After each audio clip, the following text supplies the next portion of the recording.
Hey everyone, welcome back to Philosophical Fall Guy. Here we talk to the industry's top stunt performers and go behind the scenes to hear their stories. Then we dive a little deeper to see what they ponder about in those moments of silence between the chaos. I'm your host, Duke Jackson. So today we're doing something a little different. My sister has come up here to interview me, and I'm going to also be on her podcast called Label Breakers. So I'm going to let her kind of take the reins on this. So, Crystal, Travis, Yes. Hey, this is brother. go ahead. This is your game here. So All right. introduce however you like. All right. So, hey, guys, this is an honor to be on my brother's podcast and in his studio. With Label Breakers, we help you see yourself as the creator sees you so you can break off all the negativity that the world puts on you so that you can live in purpose, on purpose, and with the one who is your purpose. And it is coming up over 2 years in almost. This show will be Wow. on my 100th episode of Wow. Label Breakers. Congratulations. So thank you. So I know I that have, takes a lot of work and a lot of time it does, to but it invest in has that. been an amazing 2 years. Mm, And I have had you on Label Breakers a couple times, which is mm, always an honor. But I thought this would be super cool and super fun because those who watch my Label Breakers know my studio is very low key. And so I just thought it would be fun. And I love what you're doing with mm. Philosophical Thought Guy. Thank you. Every episode is so intriguing, and you have amazing guests. Guys, my label breaker guys know I cry a lot. So, guys, I'm sorry. It's happy tears, believe me. That's But all right. Let them flow. I got lots of emotions in me. Yeah. Yes. Yes, you do. Yes, you know, you've been with I me for know. lots of years. Um, but so I really enjoy, what you're doing and supporting that and um, walking out your purpose in that way. So, Hmm. um, so for um, to smash it up here a little bit on our podcast, I kind of want to, do like what we've done, what we do on Label Breakers is, um, you know, have a label that has defined you in your life and has been difficult. And so we break that label. God breaks that label off of you. Hmm. And then He puts a new label on you. You put a new label on yourself. Hmm. And you start living in that label and in that. Hmm. And you I don't even like the word label necessarily for a good one, but you start living in purpose, on purpose, and with the Hmm. one who is your purpose when we step into who we fully are, into the identity Yeah. that we know who our creator is. We know his identity as we keep growing and knowing in that. We grow and know our identity more too. Hmm. So that's what Label Breakers is all about. And I have got the honor to interview some amazing guests also Hmm. through the years, and ones that have been my mentors, ones that are my friends, ones that are my family. I was just talking to a guy on the phone from Xfinity the other day, and he was like, "What do you do?" And I'm like, "I'm an author and a podcaster." He's like, "Oh, cool." And he's like, "Who do you interview? Do you interview famous people? Do you interview mentors? Do you interview people? Do you interview your family? Do you interview your friends?" I'm like, "Yeah, all the above." So it's been a All of the really above. great two Yeah. years. Yeah. So Cool. yeah. Cool. So Well, I'm um, excited to be on your show again. yeah, Thank I'm you. Thank always you excited, for and you asking. are always one of my top guests. Everybody always loves our episodes. I guess we got a little bit of chemistry. I mean, we should through You would think so. through the Yeah. 50-ish years of Yeah. being We won't say together. exactly how many, but You're yeah. right. I'm older, guys, so he's still young. He's still young for his Yeah. business. Um, but Although I was so always the one that everybody thought was older for some reason. yes, they did for a long time. I'm starting to get the grandma though. Like people starting to see me as a Are they? grandma more. So, yeah. But so with that, I know for you, I know you've got some people coming up to interview you, your full story, and we've kind of talked about it Hmm. a while ago how you got into stunts, but I know that's one of the questions that you ask on your show is like, what drew you? And I love your intro, like, what drives the mind in chaos? Because yeah, I've seen your life. I've seen that everybody doesn't always see on they see the glamour, the guts, the whatever, but and I've been envious of your life, but I've also not, because like it's a different life that you have to just be able to pick up and go and be on a moment's notice and not to have Yeah. a typical schedule like other people. Right. But like a kid that I started you in your world of stunts. Like we filmed in our grandpa That's and true. grandma's backyard, Yeah. our first fight scenes. Yeah, And on what was that, like a 8 millimeter or 16 millimeter yeah, something like, I camera don't that even know what Grandpa that had sound. with no sound, with actual film. Yeah. Yeah, So plus not just that, make like our own fight scenes. literally like I would push you to the breaking point and you would like, come after me. I had to, back then I could run a little better. I had my Yeah, dude. escape routes planned and I'd push you and you'd like, come fight me and go lock the door and hide. But Well, you like, always had so an escape plan, I like you said. always had an escape plan because I'm about to end it. Yes. But yeah, so I know a little bit. Like I tease, I started you in that, but it's not the total truth. So if you want to do a quick recap, just like share like what brought you into this world for your show and mine. Sure. So, a short recap, I guess. The first time I really thought about doing stunts, I was watching a film being made in Denver. It was a low budget martial arts movie. We got invited to the set because I think Mom was doing a film class or something through the college or whatever. One of the many times Mom went back to school, and so they had permission to be on the set to watch. So we came down there, and were you there? I don't think I was. I don't think there so. that day. Mm-mm. So, anyways, we went down there, and I watched him do martial art fights all day long, and I was in martial arts at the time. So I was really into that whole world and scene, and just thought that was the coolest thing ever.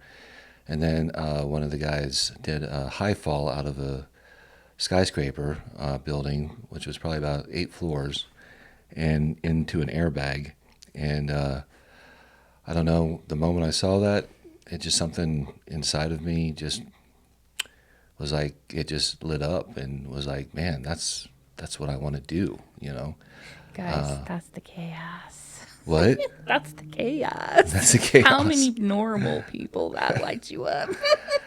Yeah, I don't know. It just something really went off in me, and so then I started to pursue it. And I think the first thing I tried to do was do a live stunt show in Denver, at a small theme park, Elitch's. It was a Wild West stunt show, and I auditioned for it. Didn't even get the audition to begin with. One of the guys didn't really like me too much, but they talked to me and let me be on the team as a sound guy and train on the soundboard. And when I say soundboard, I mean a drum machine hooked up to speakers. Most ridiculous thing ever. But I did that, but the whole time I was training with the other guys, learning the roles of the show, because I really wanted to do the show, and also learning the high fall, and which I wasn't supposed to be doing, but I kind of went behind the back of the guy who was running it. And then one day, one of the guys didn't show up, and they had no choice but to throw me in, and it was all from then on. It was full on. I fell in love with performing, and once I got up on stage, they saw that I actually did a pretty good job, so I kept performing, and then just chasing it after that. Went to New Mexico to chase it, and got my SAG card on the Cowboy Way, acting, not stunts. And then I got flown over to Taiwan and did live shows over there, and came back and was doing a live show again in Colorado, the same theme park, and a movie crew just happened to show up and decided they were going to shoot the next Three Ninjas movie there, and that we would be perfect for a part of the movie. So got thrown into that, and decided I wanted to move to LA and tried to make it, which didn't work out very well. Hustled and tried my hardest, but couldn't really get anything. And I got back into live shows, so I went to Japan and was over there for quite a few years doing live shows, and then went back to California, got back into the live shows and talking like, Universal Studios and Knott's Berry Farm, Magic Mountain, Disney, all of those places, and just kept at the live shows and trying to hustle and meet people that were actually working in the film business, and was getting a few things here and there slowly, but it was a long road until I came out to Atlanta in early 2014, and they were looking for stunt performers because there wasn't a lot here at the time, and I started working pretty consistently in the movies and TV shows that were being shot out here. Got on Hunger Games, the Mockingjay one right away, and then after meeting people and training with them, started getting hired quite a bit, and kind of got me to where I am now. So yeah, I know. Following your journey along, and I almost didn't know, but we have 4 kids, so that going out to watch you in the live shows, like, that was a highlight of their life. Like, when we, went out there the 4th of July that one year and watched you, and we got to go backstage, and we got to meet all the performers at Knott's Berry Farm and see all that, and they thought that was the best. And then we went to Universal and got to go in special to the Water World show and get special seats and meet all the cast. The pre-seating and meet everybody. Oh, this is so cool. Felt like special, like you're pretty special, huh? Yeah, everybody. We were like, look at us, like, wow. So that was super fun. But, and then, like, when you moved out here and started getting, a lot more work and doing things, and you were in every one of our favorite shows that we were, favorite movies, favorite TV shows. Well, that was when Walking Dead was really big. Walking you Dead, guys were really into Walking Dead, and I worked quite a bit on that. Yeah. So yeah, we lived. Did you ever go? We used to go to that like bar downtown. Yeah. The Diesel and watch them. Yeah, watch the episodes of Well, Walking Dead. we there. went there. Me and Jeff went there with you one time and watched one of the. I forget. It was one of the bigger episodes that was coming out, and was that the one where they killed everybody? No, because that one we had just moved to Tennessee, and we weren't sure how we were gonna be able to watch that, but we knew you were on it too. Plus, we were huge Walking Dead fans before you even got in Walking Dead, but then that just added to the amazement of it, So they did a live showed it at the factory in Franklin, which is one of our favorite things. And so we watched it out in the courtyard, and they had zombies walking around. Oh, really? And they had the Talking Dead. They had a live thing after. Where they would talk about it afterwards. Talk about it there. And, it was a whole big deal, man. That was a big deal. That one was a big deal. So it was. I forget, that show was so popular. Yeah, it really was. They kind of messed up when they did all that. They kind of lost a little bit of popularity after that. But it's still. I guess it's still going. We haven't continued watching all the spin-offs, but I kind of lost track after a while. Yeah, it's too many. So you being in that, and I would tease him, guys. He'd come visit us in Colorado when we still lived there, and I'd give him a hug bye, and I was like, well, if I don't see you, I'll see you in the movies, because we'd be watching the show, because he doesn't always share every show he was in till after it, or if it was a big deal, or even now I go on his IMDb and I'm like, we were in that. you were not. I didn't know he was not. Like, so I'm like, he wouldn't always share, but we'd be sitting watching an episode and be like, wait, was that two? Was that two? Rewind it. Yeah, most of the time Pause it's it. pretty Is quick, that or I'm doubling somebody, you can't really tell. So, not yeah, always, but I mean, we recognized you. Or when you're doubling people, we didn't know, but it was you specific, until you told us that. Wait, I doubled the one I Daniel got the Craig, most or... texts and phone calls and everything was from Stranger Things. Oh. That was the one that people recognized me Oh, because yeah. That was a big one. I was like on the screen for like seemed like 2 minutes. Yeah. Just me basically. Your pedophile face. The bus scene. That's what everybody says. No, but it was like, yeah, no, that was a It big was an deal. FBI agent. I know okay. he was an FBI. Lots of times, my poor brother, like, I've seen you die way too many times, like, so many times, like, it's not good to see your brother die so many times, but... Well, that's my job. But you're here and alive, so Yeah. thank God. but yeah, our he's always the bad guy, guys. Like most of the time, he's the bad guy. Seems like it. Yeah. And so, typically, or even doubling the bad guy. Yeah. But guys, he's a really, really good guy. So, it's not typecasting for him at all. It's not. I guess he can do That's the right. angry eye good. So It's acting. it's acting. So I was just kind of thinking, like, I know you've gone through like a lot. You've played a lot of roles, so you've had a lot of labels put on you, like that, like the bad guy, which you're not a bad guy, but you've played that a lot, and so. What is, like, we've talked kind of personally before about some labels that God's removed off of you, but even through this industry and having that, even though it's acting, because I know I like acting too. I haven't done it like you, but I did it through college and I love doing plays, and Mom's always done plays.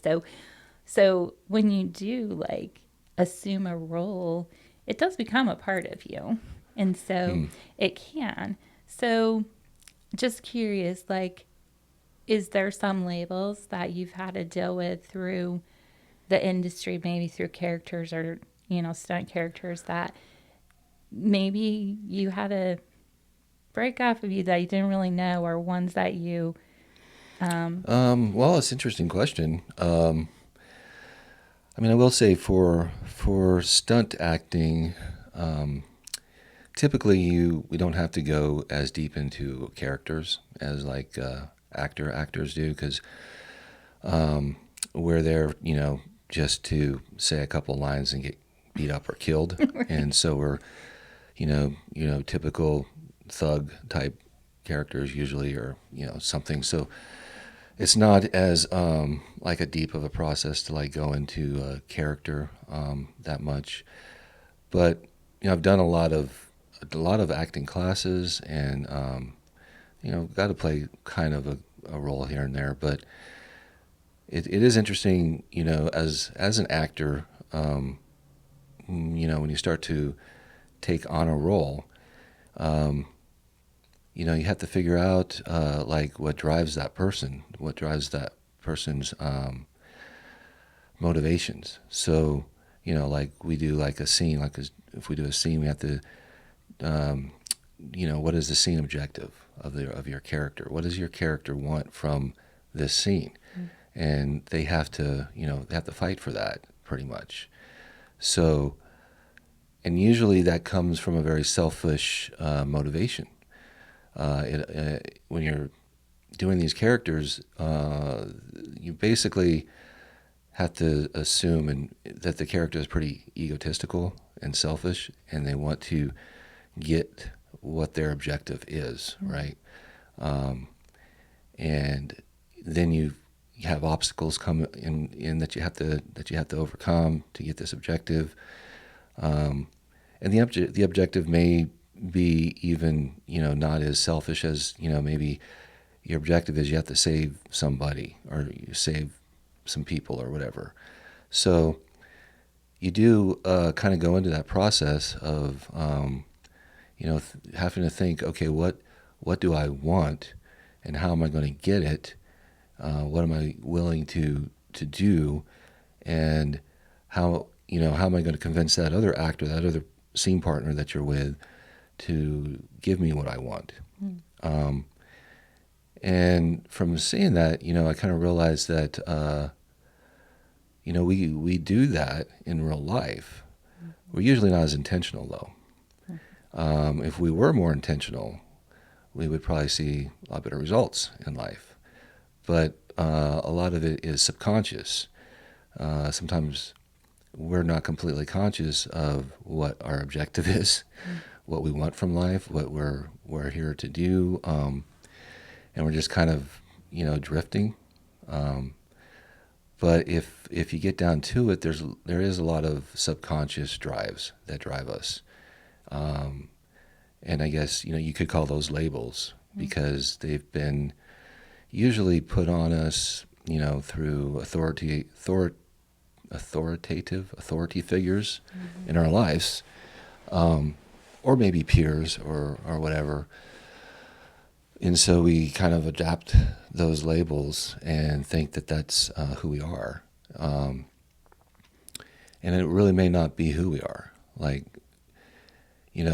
I think my journey is, getting older, is trying to discover, like, who I am. What is my objective? What do I want?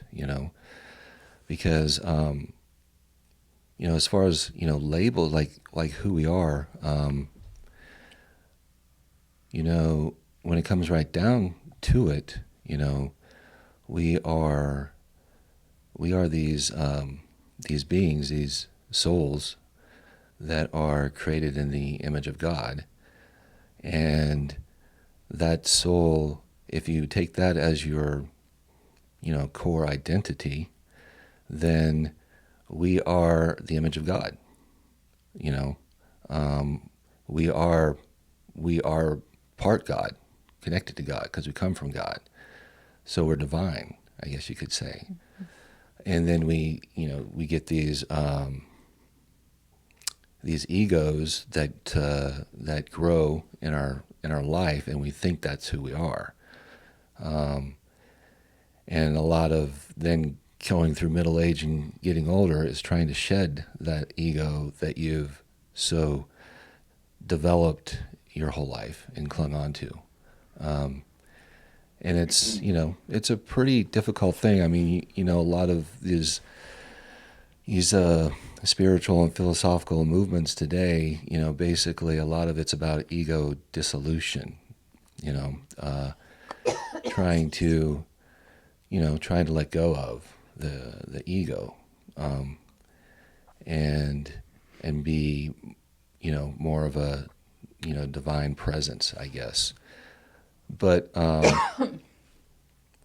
kind of come to a conclusion that you can't really ever dissolve the ego.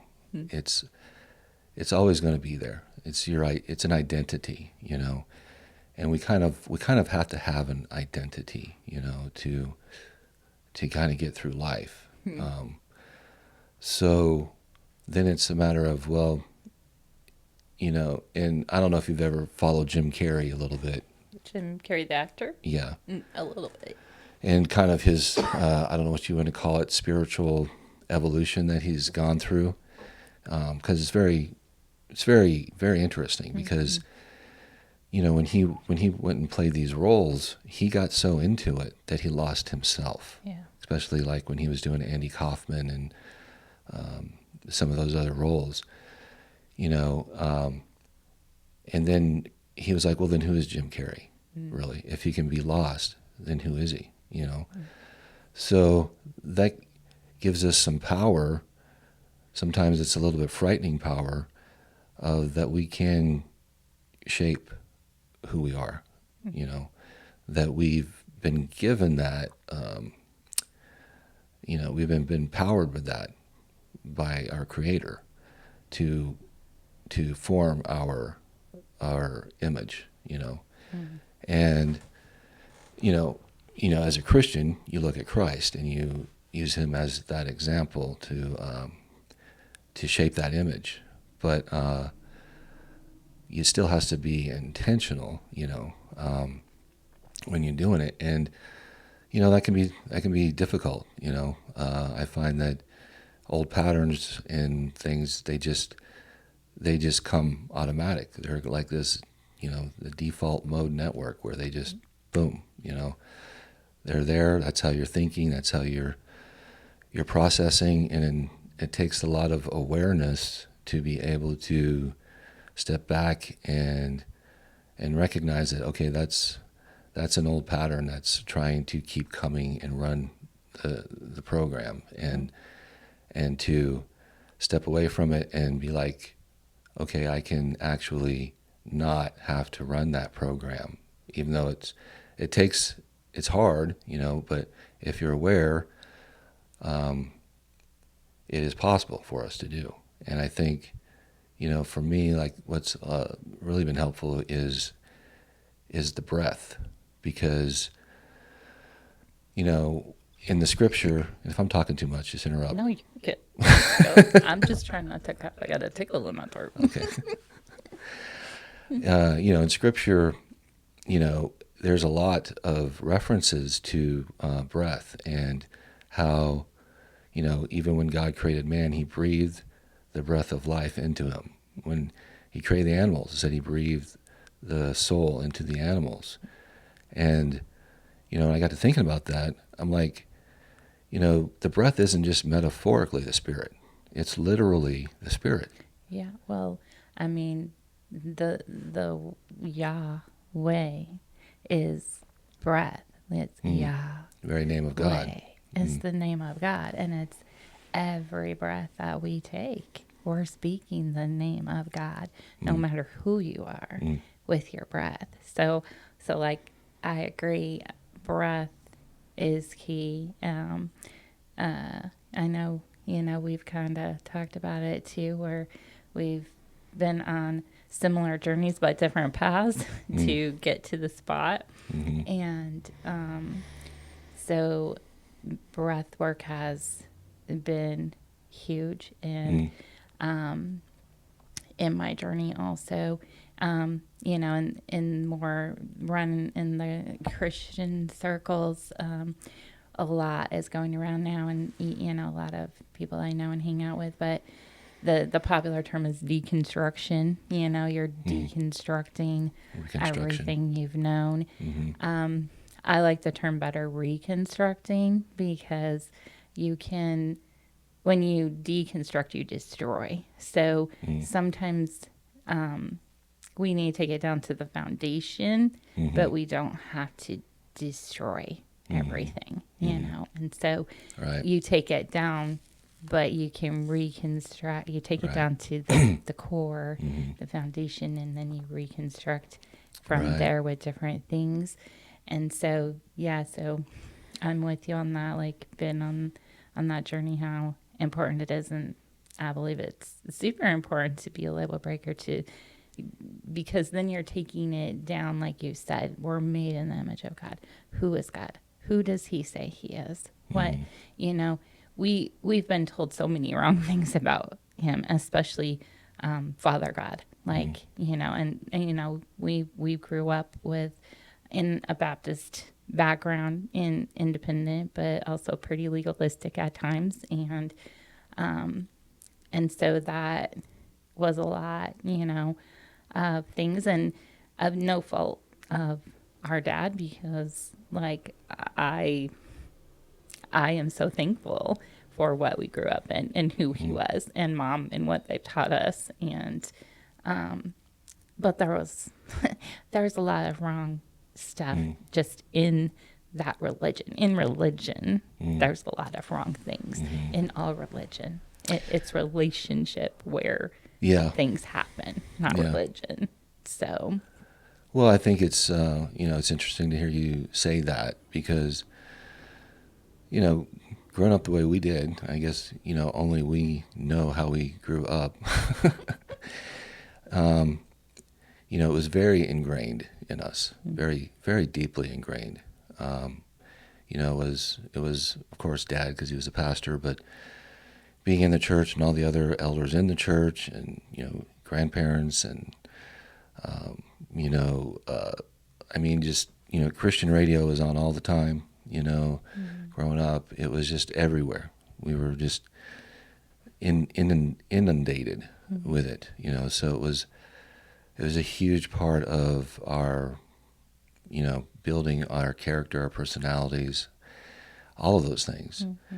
And I've on my show, I've had people come on, that they came up in a strict religious upbringing, and some still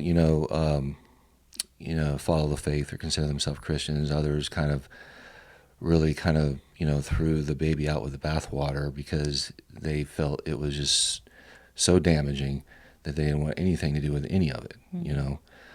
And I think the wisdom is looking back on and seeing which things are actually good and true that you hold on to, and the other things you let go. And some of the things that I've had to let go were pretty dogmatically indoctrinated into me. Yeah. And it's taken a lot to see it another way, I guess.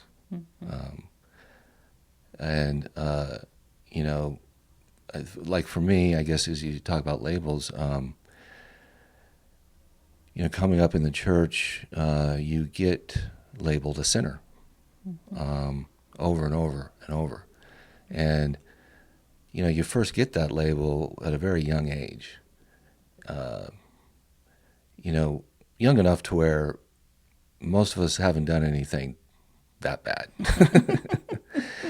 I mean, there's exceptions, of course, but Like your sister trying to kill you with books when you were a baby, when you were a kid. yes, like that.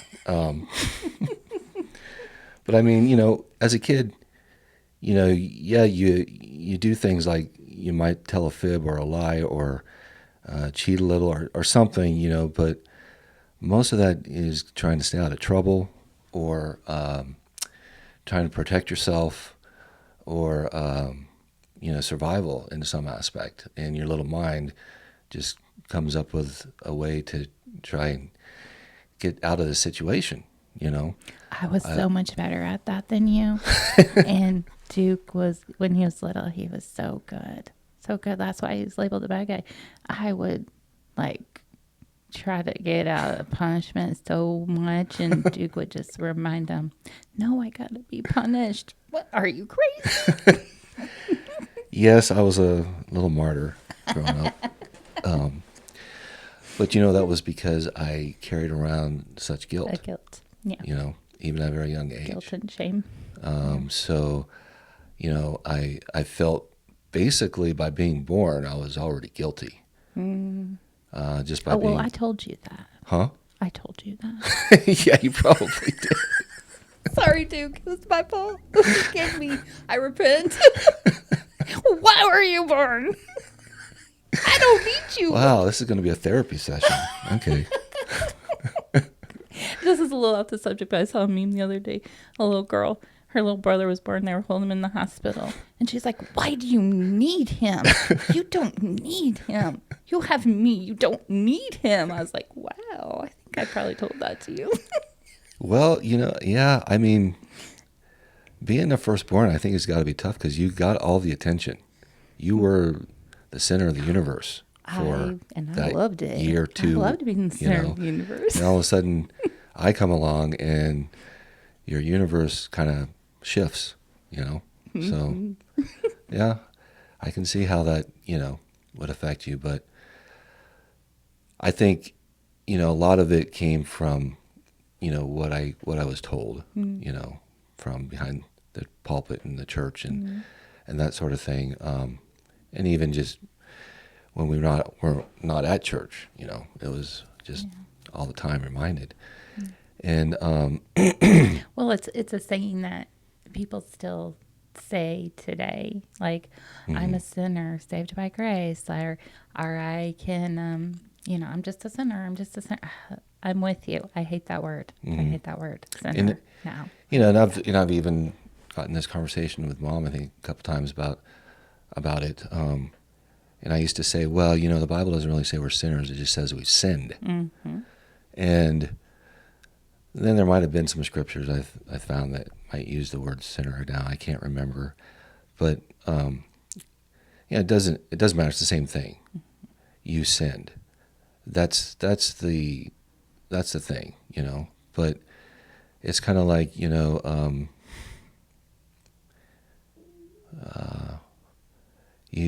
have this ability to sin.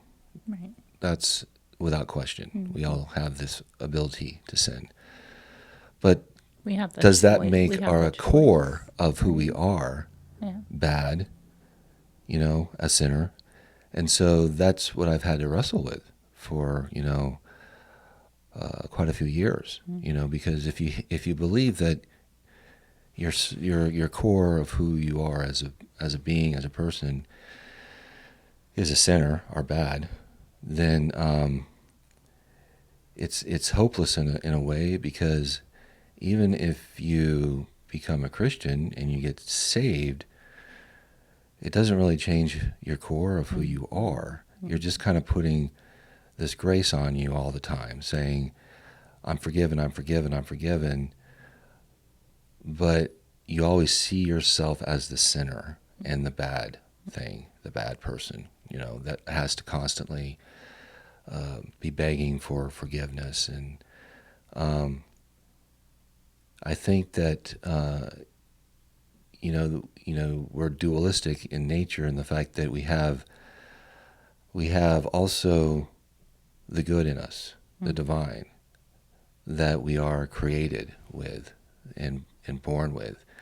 And if we didn't have that, then we would have no desire to be good anyways, or recognition of what is bad, because you would be bad. You wouldn't care about ever being good, right?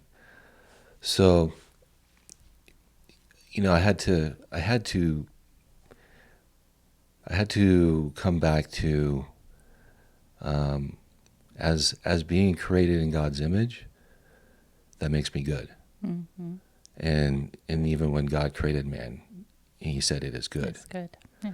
So, you get theologians say, yeah, but then we sinned and there was the fall, and so now we're not good anymore. But I don't believe that actually changed who we are. No. I think it put a programming and a parasite on us,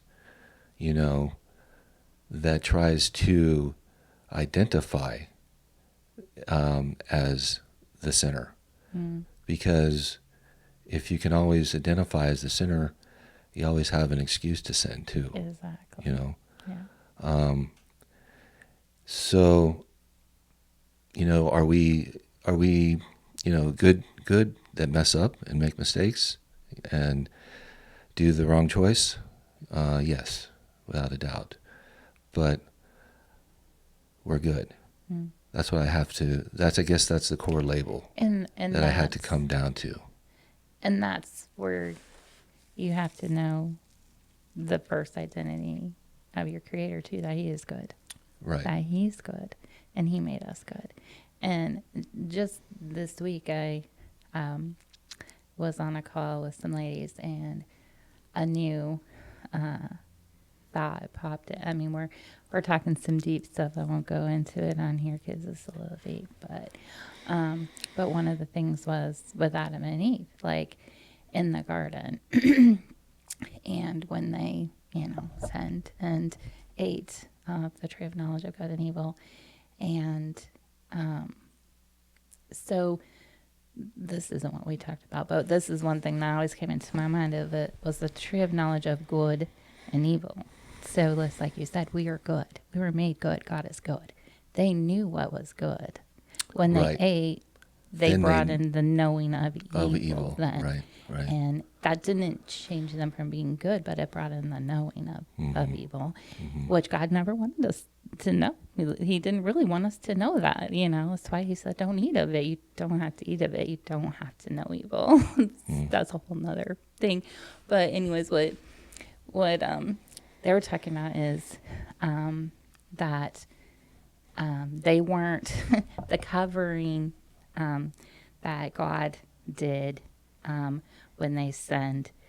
I think she said it was Saint Ephraim is who said it. I have to go look it up again for sure. So I'm just learning about Saint Ephraim, which is interesting because Saint Ephron. Ephraim. Ephraim. Yeah. The name of your son-in-law. Yes. Oh, I'm sorry. I guess I wasn't supposed to say Yes, that. but yes. But so that's interesting. But what the covering that God covered us with, that they were saying was skin, because we were a light body. Like we were Interesting. the glory of God. We were light, just like He is light. And so, and when that transition happened, that the light of God wasn't extinguished from us, that we became sinners, then it was taken away from us, but that it went inside of us. And the mantle of covering of light went in, and that's where the divine is. That's where heaven is. It's in us. And so it's this God, even Jesus said, it's not outside you, it's in you. And that's the journey that I know I've been on, and you've been on too, is to find that divine in us, not outside of us. And that's the journey I believe so many of us are on. So many are doing breath work, doing meditations, doing all the things, and we keep it on the external. I mean, breath work brings it in. A lot of that stuff does bring it in, but it brings it in while you're doing it in the moment, and it's hard to keep it all the time, to walk in that presence all the time, which He is our presence. And Well, presence, that you mentioned that, I just wanted to kind of mention, I've done different, some breath things and some retreats and some meditation retreats and stuff. And the one thing that it's really trying to teach you is to bring your awareness to your breath, like all of your awareness, to the point where your mind isn't focusing on anything else except your breath. And when that happens, it's a funny thing that happens, because you just feel so free, and you feel so light. And I remember when I was doing the retreat, we had to breathe, focus breathing through our nose. And you actually, a lot of times when you do breath work, they're doing this hard, laborious kind of breath, But this breath work was basically trying to breathe as little as possible, almost. It's like trying to do the most fragile, just in and out breath that you can, and to focus on that sensation of the breath going in and out of your nose. And you get, for no better word, you kind of get high from it, actually. You feel just this great sensation, around your nose and even into your forehead, and it kind of radiates, and you feel kind of blissful, basically. I think is the best word, is blissful. And I realized that that's the presence of God that we're experiencing when we experience that. Be still and know. Huh? Be still and know that I am God. Yes. Yeah. And unfortunately, I think it's something that got lost in the Western world. I think it was, a part of religion, back in Jesus' day, even. I think, the Essenes and a lot of those people practiced that sort of thing. But then somehow, 400 years go by, and the focus is all switched to story and dogma and, theology and real head-heavy stuff. And we got away from the mystical, experiential part of Christianity. And we lost that. And, for me to kind of get that back again, I had to go away from Christianity.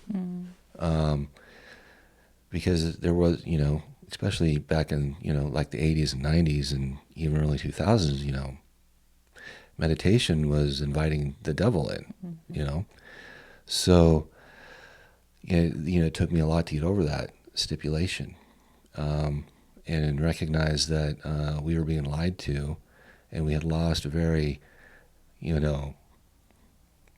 important and precious part of a practice that God had intended for us to do.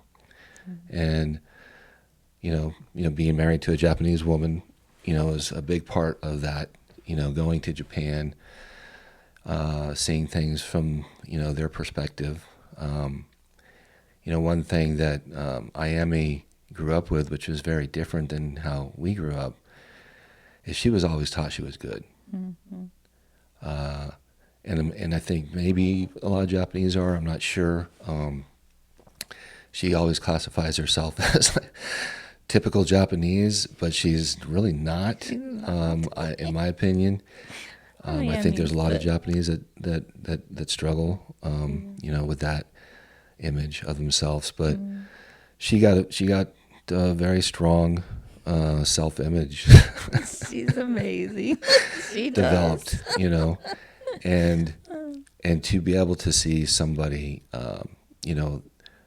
that totally has that comes from a totally different foundation, and how that affects them, was a big thing in my life.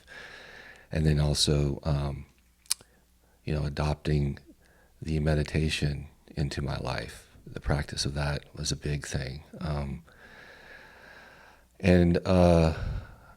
wish that our churches actually did it more, I think it's coming. You think? I think because I'm a little more connected and still the Christian circles, like, seeing it from the Christian perspective, and it is becoming more mainstream. More and more are talking about breath, meditation, mystic things, supernatural things, like, things that we always have attributed to the devil, and that only the devil has access to them. Only the devil can use them. If you're using that, then the devil's using you, and you're being used of the devil.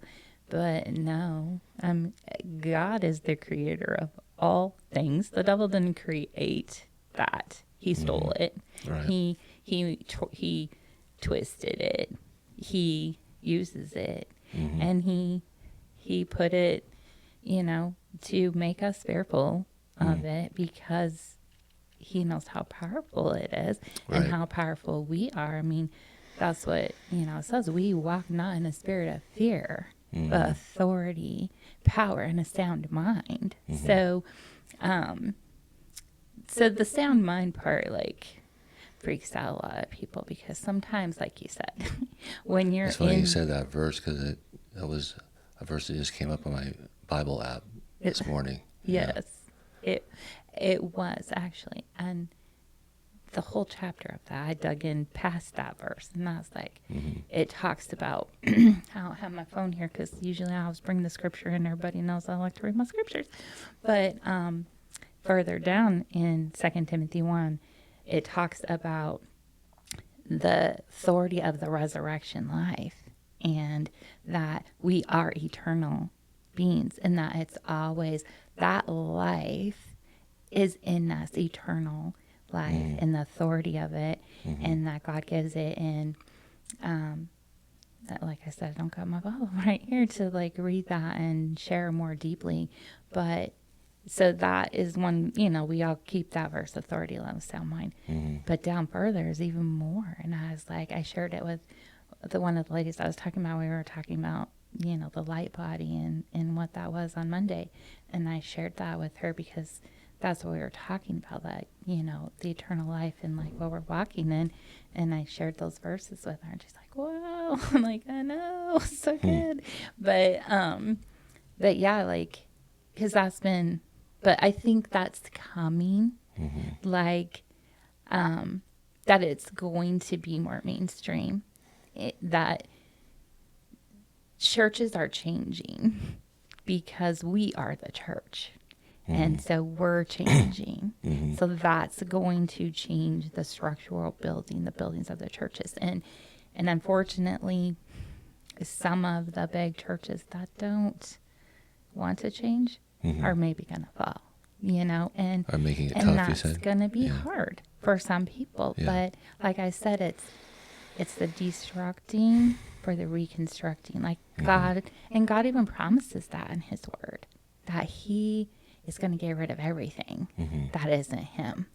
And so there's, like you said, you've seen it from Miami's side and the eastern side, which a lot of them, they don't have to deconstruct as much because they never did get rid of the mysticism. Mm-hmm. I mean, even some of our friends that go and rescue children and go to these different countries, and they are, they're literally seeing like giants and speaking to principalities over those nations that have been in control of them for so long because we let them. Mm-hmm. But now we're learning the power in us and to see and not be afraid. Mm-hmm. And, Right. for me, that's my personal journey, what He's taken me on, because fear was my biggest label Mm-hmm. that I had. And, I was one of the most fearful people of everything. Like, I was always afraid. And you took advantage of it lots of times. You loved to scare me. Like, he was trying to break it off I of me, I might guess, I guys. might I have don't know. something to do with that, But unfortunately. but Yeah. fear is like, and so that's like the confine that we've been kept in. Mm-hmm. And now, like, when He broke me out of that, when I started to recognize and see and confront a lot of things that I have been afraid of, labels, doing things, Right. demons, other people, whatever word you want to put on it. When I started to, recognize who I am, my identity, and who I am, the Right. authority that I have, the Right. power that is in me, Christ the living God is in me, Right. um, And it changed everything. yeah, and a lot has to do with our focus. I was thinking yesterday, and how we have the Holy Trinity in us. We have the Spirit, the breath. You know, we have the Father, the mind. And we have the Son, we have the flesh, the body. And how we should love it. So we're taught to love ourselves. Well, we weren't taught to love ourselves, but people are taught to to love yourself. You got to love yourself, and I believe that's true. And the Bible says, "Love your neighbor as you love yourself." Yeah. So it was like a common, unspoken thing. Yeah, you have to love yourself. Right. Somehow it got put into Christianity that loving yourself is prideful and can lead to sin, downfall, and pride. But pride is not love. It's not. We mistake it for love, but it's not. And so loving yourself to me is like you love your life. Your life is your spirit, right? Your breath. You love it, and taking your attention and focusing on it is loving it, and your mind needs to be focused. That's what our mind is. And our body needs to be respected. So those all three things, consist of loving yourself, and the last one is everything, your whole has to be accepted. So you have to accept everything about yourself, which means the bad things too, because if you keep resisting them and pushing them away, it makes them stronger anyways. They just grow in the dark. So you have to put the light on and accept them. Even my bad parts. You go, okay, that's part of who I am, but it doesn't have to define me. It doesn't have to control me. It doesn't have to be the master. But it is there. It's part of who I am. I have to acknowledge it, that I have these drives or these passions or these desires, and I can't just pretend like I don't, or just keep pushing them down all the time, So I think that's what loving ourselves is all of those things combined, and has nothing to do with being prideful, So that's been a big thing for me, is to say it's okay to love myself, Dad, bless his heart, he struggled with that, and I even had discussions with him about it, like, yeah, but we should love yourself. You should love yourself. No, I don't think the Bible says anywhere you're supposed to love yourself. No, that's not in there. That's wrong. And but that's also how we grew up. Yeah. So to have to shed that label ourselves, whether our parents do or don't, we have to do it for ourselves. Yeah. And hope that they can too. Right. Well, and that's one thing that is common to my knowing is that, and I just actually heard on driving over here, I was listening to a podcast, and he was talking about the iniquities of the father, and how they're passed on to the children. And the iniquities, the way he described it, was like it's the sins of the father, as they say too, but it's like if the father is addicted to pornography, then that iniquity is passed on to his children through, they were talking about portals and open doors. So it's passed on through that open door to our children and to our line. So, well, I mean, our DNA is a code. Is a code. Is a door. We are a frequency. Our right. DNA is, right. And it's our frequency. So, if frequency, I mean, just like that, like they were talking like, it's an interesting podcast, but frequency opens portals, breath opens portals, technology opens portals. Like there's all, all these things that open portals. They're a portal. And so like you're talking like with Dad, and that is some of the stuff that I've working in, and this could get real deep, and we're at an hour, so we're gonna have to stop it. Wow, really? Already? But wow. But it was recognizing things that have been passed down through our DNA to me that I've taken in unknowingly or knowingly, and then I passed it to my children, and I can see. And so part of now what I'm recognizing, what is in my authority to do, is to change that, to change that in me. Like you said, we start with us, and I've learned to recognize what my body's done, my physical body, to try to protect me through the years, and brought sickness and disease on. But that also, that was passed down through my generational line and genes, and I like connected to it too, knowingly and unknowingly. But to stop that, to stop it, and to be thankful, and to, like you said, like change the frequency in me to align with the frequency that's God's original design, like his original frequency over the whole planet, because his original frequency is that we all live in unity and love, like we're all a family, all of us, you know, like he is a family, like Jesus said, I'm in the Father and the Father is in me and I am in you, and we're all in each other.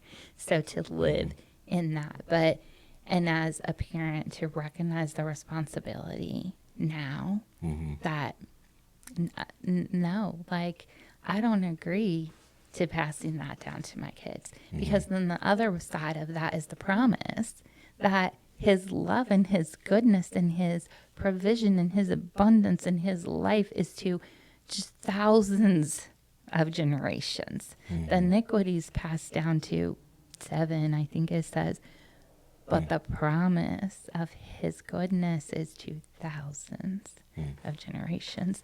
And so that's, you know, what I'm learning, reconstructing to live in that promise, that goodness, and not pass down that other anymore. And I see the hope of that, because I know, like I said, our journey, you know, we've gone different paths, but we're at the same center.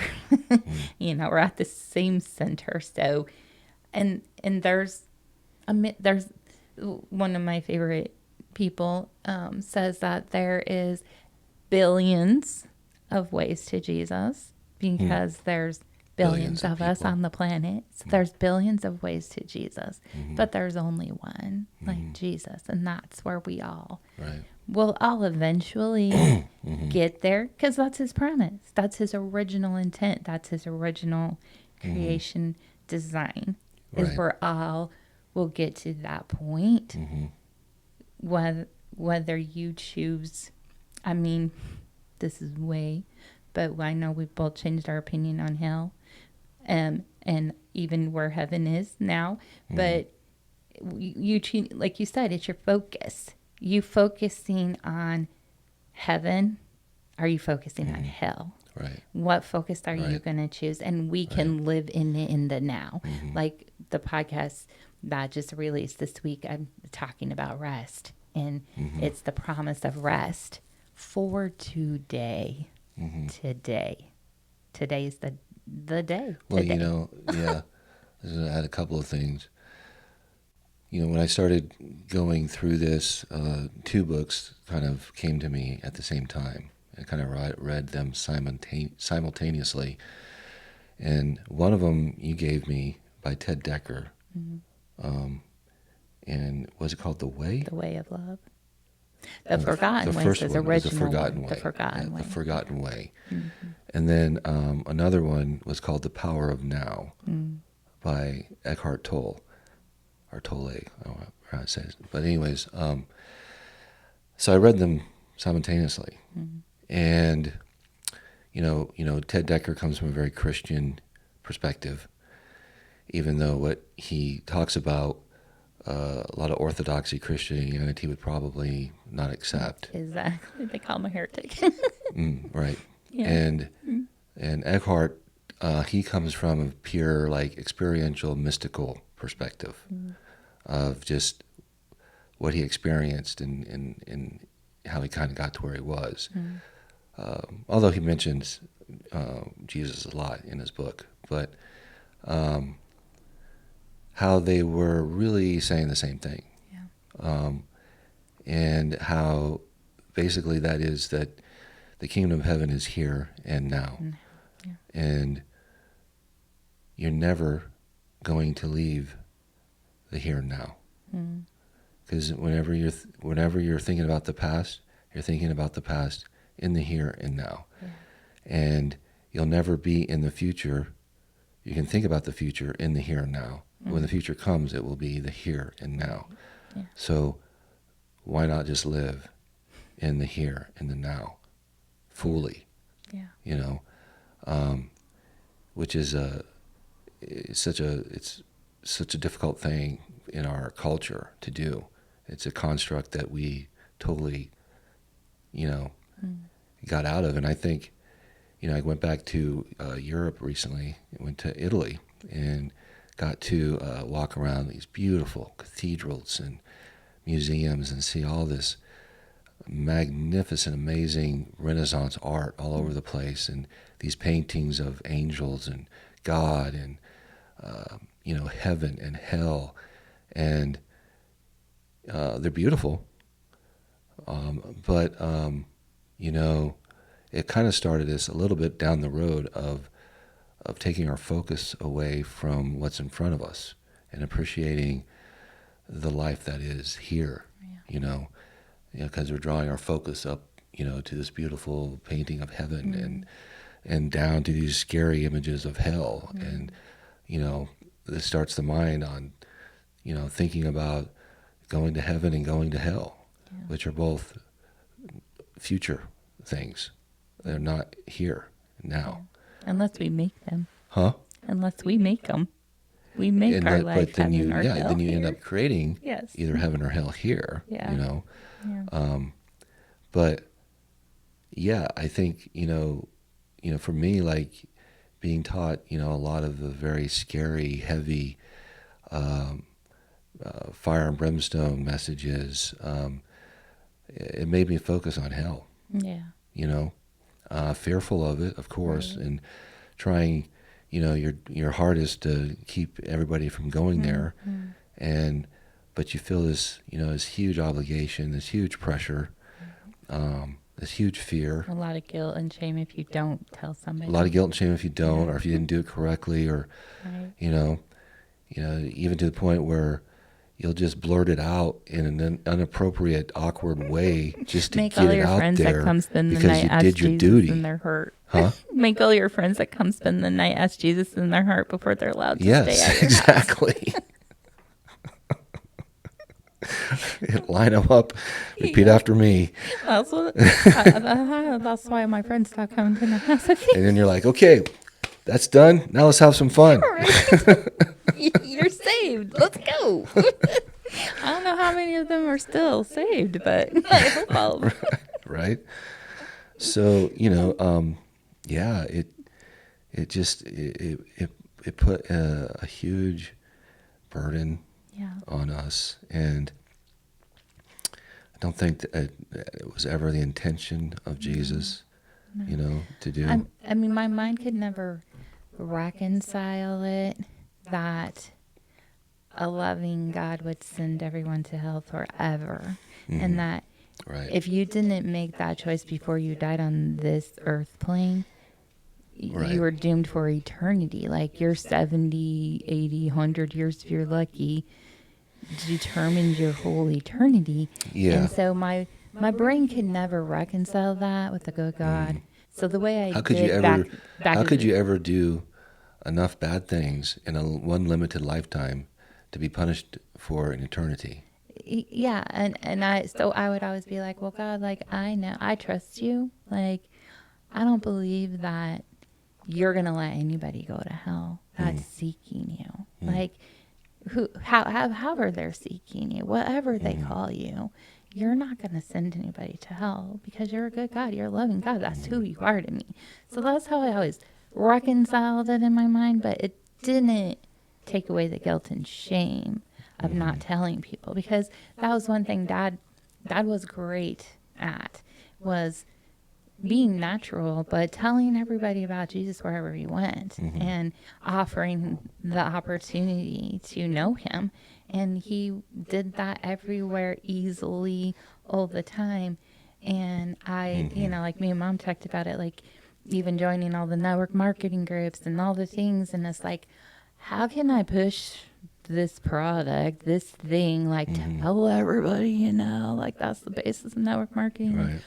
How can I do that with a product, but I can't do it with Jesus? Like, if I'm not willing to like share that Jesus so boldly, like a product, then I'm not doing what I'm supposed to do. Like, I'm disappointing him. That was one thing, The Forgotten Way. That book, like, I highly recommend it to everyone. I passed out 1 million copies to people, read it, I don't even, over 50 times, still pick it up and read it.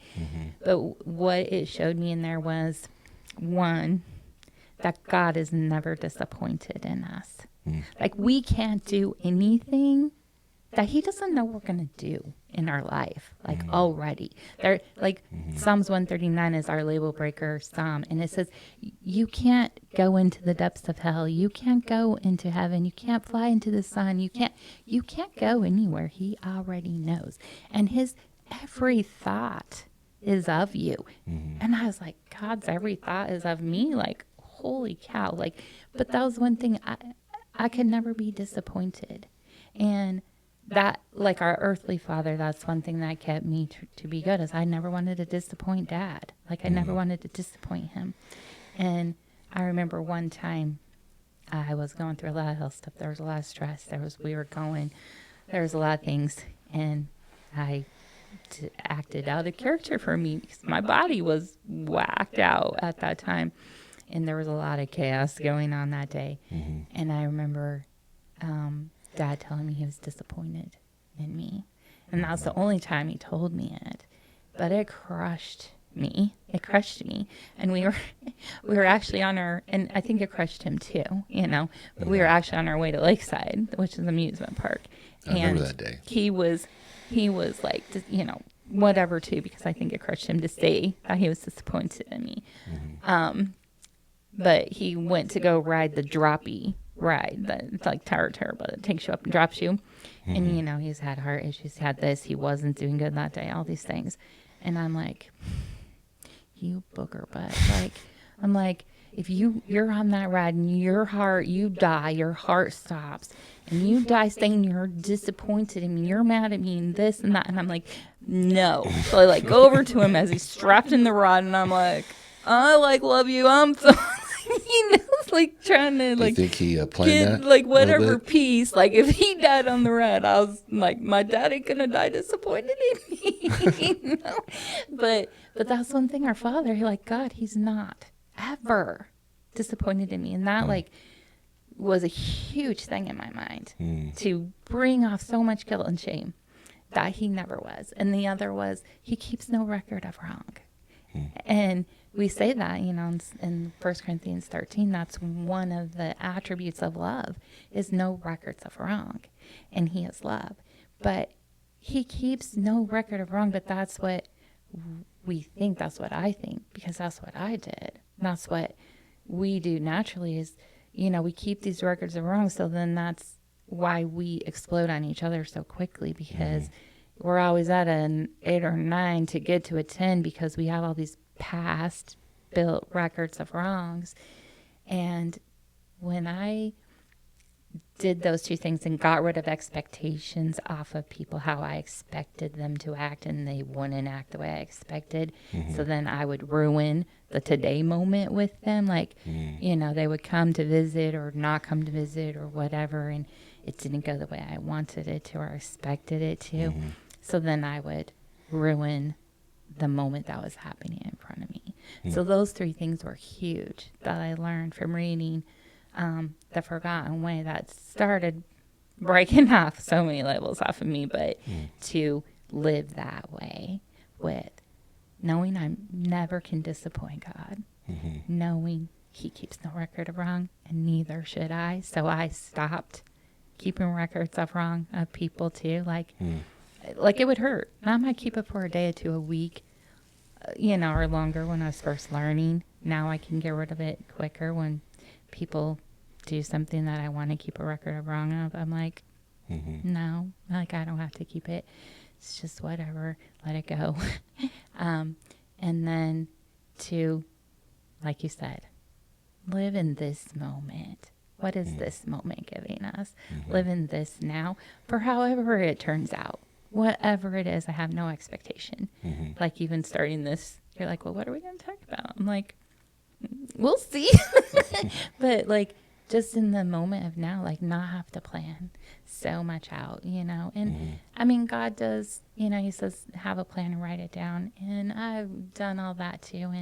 And I believe there's power in that to know. But I also know now, like, how much more freedom and rest I get and not holding that on myself either. Like, I need to do this, or I should have done that, or whatever, and just taking that just one step. Okay, one step, here's this time, let's do this time.